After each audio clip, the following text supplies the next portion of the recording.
भुला ना सकोगे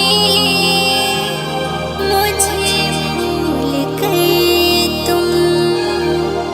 मैं अक्सर तुम्हें याद आती रहूंगी, कभी ख्वाब बन कर, कभी याद बन कर।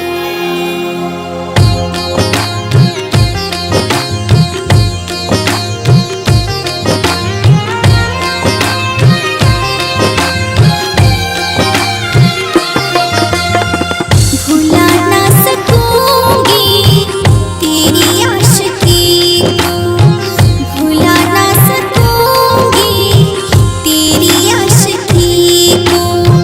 सजा के रखेंगे दिल में, सजा के रखेंगे दिल में तेरी तस्वीर को।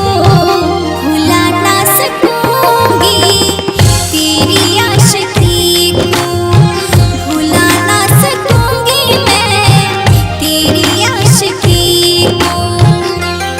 लोग अपना बना के छोड़ देते हैं, अपनों से रिश्ता तोड़ के गैरों से जोड़ लेते हैं। हम तो एक फूल ना तोड़ सके, न जाने लोग दिल कैसे तोड़ देते हैं।